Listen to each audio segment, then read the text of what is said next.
Selamat pagi, siang, sore, atau malam teman-teman praktikan semua. Perkenalkan, nama saya Wanda Kusuma Wardani sebagai Asisten Laboratorium Telekomunikasi 2025. Pada video ini saya akan menjelaskan dasar teori untuk modul 4 praktikum jaringan telekomunikasi terkait materi pulse code modulation, multiplexing, dan multiple access. Berikut adalah tujuan dari praktikum modul 4. Untuk bagian yang pertama, pulse code modulation, tujuannya yang pertama untuk mengenal dan memahami prinsip-prinsip pengubahan sinyal analog menjadi digital dalam PCM, dan yang kedua untuk mengetahui pengimplementasian dari PCM. Untuk bagian yang kedua, multiplexing dan multiple access, tujuannya yang pertama untuk mengenal dan memahami jenis-jenis multiplexing dan multiple access, yang kedua untuk memahami teknik jalur jamak berdasarkan waktu atau TDM, dan yang ketiga untuk memahami teknik jalur jamak berdasarkan frekuensi atau FDM. Kita masuk ke bagian yang pertama, yaitu pulse code modulation atau biasa disingkat dengan PCM. Pulse code modulation itu adalah metode yang digunakan untuk merepresentasikan sinyal analog yang tercuplik dalam bentuk digital. Jadi PCM ini merupakan sebuah metode ya untuk mengubah sinyal analog yang bentuknya kontinu menjadi sekumpulan bit-bit biner diskrit 0 dan 1 atau biasa disebut dengan sinyal digital. Sedangkan alat untuk mengubah bentuk sinyal analog menjadi digital itu dinamakan dengan ADC atau analog to digital converter, seperti yang teman-teman bisa lihat di gambar 2 ini. Nah, di sini yang perlu diperhatikan adalah di PCM itu kan ada kata modulasi ya. Nah, modulasi di PCM itu tidak sama dengan modulasi di konteks modulasi lainnya seperti di AM dan FM. Kenapa? Karena di PCM itu modulasinya tidak merujuk kepada superimposition atau penumpangan sinyal informasi ke sinyal carrier seperti halnya modulasi di contohnya modulasi amplitudo dan modulasi frekuensi. Selanjutnya kita masuk ke tahapan dari PCM. Di sini ada 3 tahapan utama dari pulse code modulation yang dilakukan secara sekuensial. Jadi inputnya kita punya sinyal analog, kemudian dilakukan sampling, selanjutnya hasil sampling kita lakukan kuantisasi, dan selanjutnya hasil kuantisasi kita lakukan coding sampai akhirnya menghasilkan output sinyal digital. Untuk tahapan yang pertama atau sampling itu merupakan metode untuk mencacah atau mencuplik gelombang analog dengan pulsa diskrit sebagai pencupliknya. Dengan inputnya adalah sinyal kontinu terhadap waktu, dan outputnya akan menjadi sinyal diskrit yang juga terhadap waktu ya. Kalau kita lihat dari sisi matematika, sampling itu adalah perkalian antara sinyal yang sedang dicuplik dengan sinyal pencupliknya. Kalau kita lihat di gambar 3 ini, contohnya sinyal pencupliknya adalah delta T ya, sinyal impuls dalam domain waktu. Dan ketika dikalikan, itu akan menghasilkan YT atau sinyal samplingnya. Jadi outputnya itu berbentuk diskrit, dia akan terdefinisi di satu waktu dan tidak terdefinisi di waktu lainnya. Nah, di tahapan sampling ini kita harus memenuhi suatu syarat atau suatu teorema yang dinamakan dengan teorema Nyquist, di mana frekuensi sampling yang kita tentukan harus setidaknya 2 kali dari frekuensi maksimal sinyal informasi. Teorema ini harus terpenuhi agar tidak terjadi suatu fenomena yang dinamakan dengan aliasing. Nah, selanjutnya kita akan mengenal lebih lanjut apa itu fenomena aliasing. Jadi aliasing itu adalah fenomena bergesernya frekuensi sinyal menjadi lebih rendah daripada frekuensi awalnya, sehingga informasi yang didapatkan jauh berbeda dari sinyal aslinya. Nah, kalau kita lihat contoh di kiri ini, jadi misalkan kita punya sinyal informasi dengan frekuensi 7 kHz.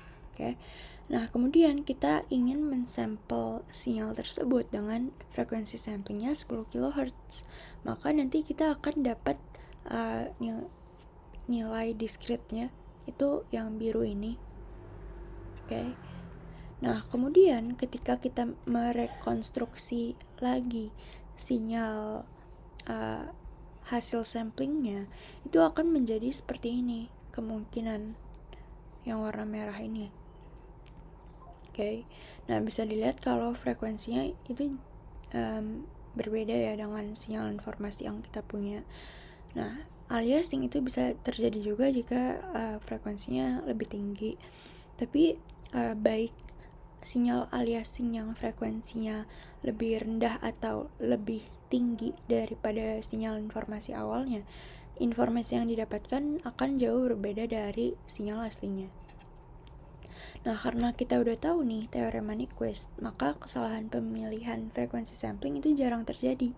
Yang sering terjadi itu adalah aliasing akibat noise dengan frekuensi tinggi. Maka solusinya kita menggunakan filter anti-aliasing yang jenisnya itu low pass filter. Oke, selanjutnya gimana jika frekuensinya terlalu tinggi? Ini kan kita bisa lihat ilustrasi yang sederhana ya, frekuensinya 7 kHz. Bagaimana jika misalkan frekuensinya gigahertz, sangat tinggi gitu? Gimana kita melihat apakah terjadi aliasing atau tidak? Nah, kita bisa mengubah sinyal kita ke domain frekuensi dengan Fourier transform. Nah, di sini bisa kita lihat di gambar 8 kalau samplingnya sempurna, di mana Fs sama dengan 2 kali Fm, dan kita bisa lihat di sini pendekatan ya dari sinyal kita itu akan menjadi seperti ini. Jadi tidak akan ada overlap antar harmoninya gitu. Dan ini dikatakan perfect sampling. Kemudian jika oversampling Fs lebih dari 2 kali Fm, maka dia juga tidak akan ada overlap, malah di sini akan ada suatu spasi gitu ya antar harmoninya.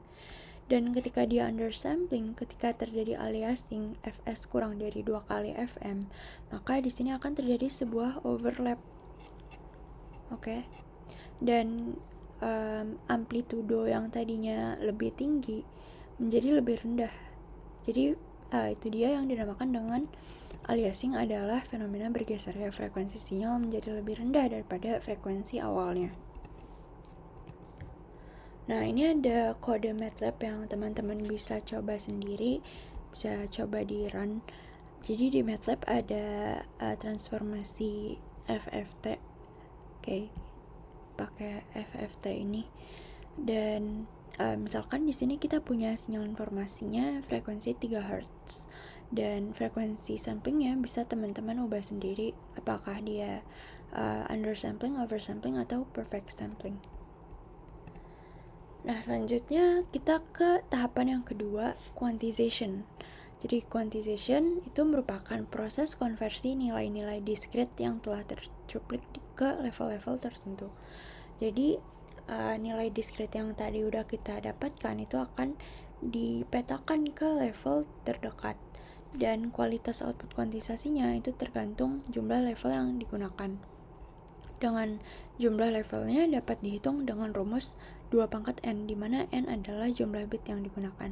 Kalau kita lihat di sini di gambar 11, berarti jumlah bitnya itu 3 ya, sehingga akan menghasilkan 2 pangkat 3 level atau 8 level. Di sini dari 0 sampai 7. Amplitudo diskret dari output terkuantisasi disebut sebagai representasi level, dan jarak antara dua representasi level yang berdekatan disebut dengan step size. Nah, di sini bisa kita lihat juga bagaimana resolusi bit.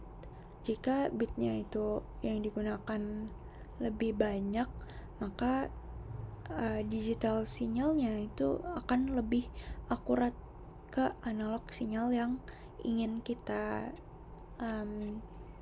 ubah ke sinyal digital ya. Selanjutnya di proses coding mengubah amplitudo sinyal diskret hasil kuantisasi ke dalam bit-bit biner. Bagaimana yang tadi udah kita lihat, si representasi level itu punya nilai-nilai binernya sendiri, sehingga kalau kita kumpulkan itu akan menjadi representasi digital dari sinyal analog yang mau kita ubah. Nah, misalkan jika n-nya sama dengan 3, maka untuk setiap sampel yang tercuplik akan diwakili oleh 3 bit biner. Oke. Nah, di sini ada contohnya hasil coding. Misalkan di sampel pertama ini representasinya adalah 010. Oke, dengan periode sampling TS di mana nilai TS ini sangat kecil ya. Dan seterusnya sampai sampel terakhir. Oke, yang terakhir di PCM ada implementasi dari PCM. Di sini ada 4 contoh ya dari implementasi PCM. Ada telepon, AM radio, FM radio, dan juga CD. Dan ini adalah beberapa komponen dari si implementasi PCM-nya. Data rate itu merupakan nilai yang menunjukkan kecepatan data yang dikirimkan. Kemudian channel itu merupakan representasi suara yang datang dari atau menuju satu titik. Dan channel mono menggunakan satu kanal audio, sedangkan channel stereo menggunakan 2 kanal audio. Di sini ada rumus untuk menghitung data rate. Data rate itu sama dengan sampling rate dikali bits per sample. Kemudian size itu sama dengan sampling rate dikali bits per sample dikali duration dikali number of channel. Oke. Selanjutnya kita masuk ke bagian yang kedua, yaitu multiplexing dan multiple access. Jadi multiplexing atau teknik jalur jamak adalah metode penggunaan suatu resource komunikasi secara bersamaan. Tujuannya untuk menghemat resource dari kanal komunikasi. Beberapa teknik jalur jamak adalah time division multiplexing atau TDM, frequency division multiplexing atau FDM, code division multiplexing atau CDM, dan wavelength division multiplexing atau WDM. Nah, ini ada ilustrasi konsep dasar dari multiplexing ya, dimana ada beberapa sumber, N input dan N output. Oke. Dan di sini hanya ada satu link. Kita masuk ke klasifikasi yang pertama, time division multiplexing atau TDM. TDM itu merupakan teknik multiplexing yang membagi waktu sampel-sampel dari beberapa sumber, dan informasi beberapa sumber tersebut ditransmisikan secara berurutan pada satu kanal komunikasi. Fitur utama TDM itu adalah equality. Nah, TDM itu sendiri terbagi menjadi 2, yaitu synchronous TDM dan asynchronous TDM. Di sini ada ilustrasi untuk synchronous TDM. Jadi di synchronous TDM kita mengalokasikan setiap frame memiliki slot tergantung dari jumlah sumbernya. Di sini karena ada 4 sumber, maka per frame-nya akan ada 4 slot yang dialokasikan untuk setiap sumber gitu. Oke, tapi kalau kita lihat di sini jumlah data yang dimiliki oleh sumber tuh berbeda-beda. A punya 4 data, B punya 2, C hanya punya 1, dan D punya 3. Sehingga pada pengiriman yang pertama yang dikirimkan adalah A, B, C, dan D. Kemudian pada pengiriman kedua slot untuk C-nya itu kosong karena data C udah terkirim semua gitu pada saat pengiriman pertama. Sehingga yang dikirimkan adalah ini ya, dengan slot kosongnya juga terkirim. Dan begitu juga dengan pengiriman ketiga dan pengiriman keempat. Di sini 3 slot kosong yang terkirim ya. Nah, adanya empty space pada frame menjadikan synchronous TDM tidak efisien terhadap bandwidth, waktu, dan biaya. Selanjutnya adalah asynchronous TDM atau beberapa sumber menyebutkannya statistical TDM. Pada asynchronous TDM, dia dinamis slot frame-nya. Jadi slot per frame-nya itu tidak bergantung pada jumlah sumbernya. Di sini ada 3 slot ya. 3 slot per frame. Nah, slot per frame yang dialokasikan secara dinamis berdasarkan kecepatan sumber.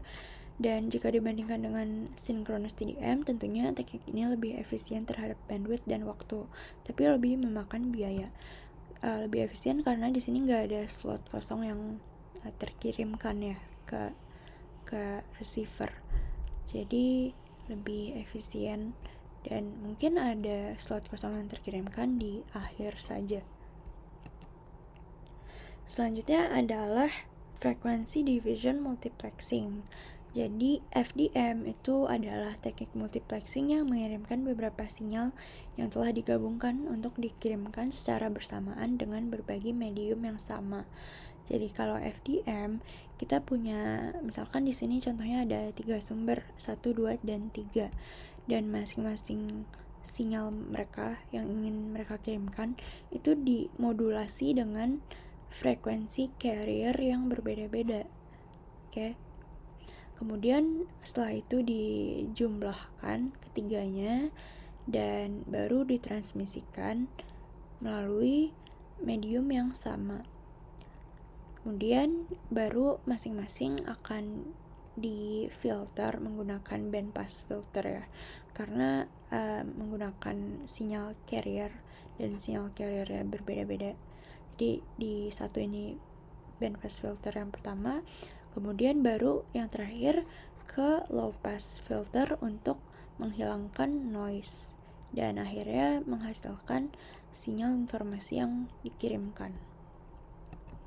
Selanjutnya ada code division multiplexing. Jadi CDM itu merupakan teknik multiplexing yang membagi time slot berdasarkan kode-kode yang berbeda, biasanya berupa kode Walsh. Jadi untuk per data yang dikirimkan dia punya suatu kode gitu. Misalkan di sini purple code, di sini green code dikirimkan secara bersamaan dan karena dia punya kode di per datanya, maka dia bisa tahu nih akan pergi ke receiver yang mana. Gitu juga dengan yang green code ini. Oke. Nah, yang terakhir adalah wavelength division multiplexing, di mana WDM ini adalah teknik multiplexing yang digunakan pada komunikasi fiber optik, di mana setiap slot pengguna dipisahkan oleh panjang gelombang yang berbeda-beda. Kemudian akan dikirimkan secara bersamaan, tapi tidak akan terjadi interferensi. Kenapa? Karena panjang gelombangnya berbeda-beda. Biasanya menggunakan frekuensi 1200 nanometer sampai 1700 nanometer. Oke, kita lanjut ke multiple access, di mana multiple access ini sebenarnya adalah aplikasi dari multiplexing. Jadi multiple access itu adalah teknik yang memungkinkan pengguna telepon seluler untuk berbagi spektrum yang telah dialokasikan dengan seefektif mungkin karena keterbatasan spektrum. Pada telekomunikasi, metode ini mengizinkan beberapa terminal untuk terhubung ke medium transmisi multipoint yang sama, mentransmisikan data melalui medium tersebut dan membagi kapasitasnya. Nah, di sini ada beberapa jenis multiple access, ada FDMA, TDMA, dan CDMA. Oke, untuk time division multiple access atau TDMA membagi waktu menjadi slot-slot tertentu dan setiap user diberikan slot waktu sendiri dalam satu kanal frekuensi. Teknik TDMA hanya dapat mengakomodasi data digital atau modulasi digital karena sifatnya yang tidak kontinu. Nah, di sini ada guard time ya, di mana guard time ini adalah waktu pemisah antar transmisi data 1, data 2, dan data 3, data 4, dan seterusnya. Oke, TDMA digunakan pada GSM, pada 2G, telepon seluler, dan satelit komunikasi digital. Selanjutnya untuk frekuensi division multiple access atau FDMA, dia membagi spektrum frekuensi menjadi beberapa kanal frekuensi yang berbeda dan setiap pengguna diberikan kanal frekuensi sendiri untuk mengirimkan sinyal. Oke, jadi di sini waktunya sama ya. Di sini juga ada guard band-nya, dimana ini adalah range frekuensi, bukan range waktu ya. Nah, FDMA digunakan pada sistem telepon seluler analog seperti AMPS, 1G, kemudian radio siaran FM atau AM, dan komunikasi satelit tradisional.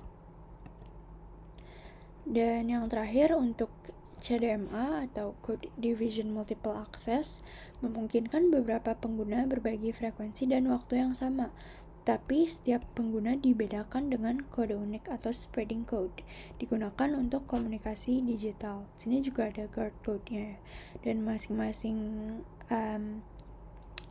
user itu punya kode uniknya sendiri. CDMA digunakan pada sistem telepon seluler 3G dan GPS dan juga jaringan nirkabel militer. Oke, mungkin sekian yang dapat saya sampaikan. Jika ada pertanyaan bisa mengkontak WhatsApp or email di bawah ini. Terima kasih.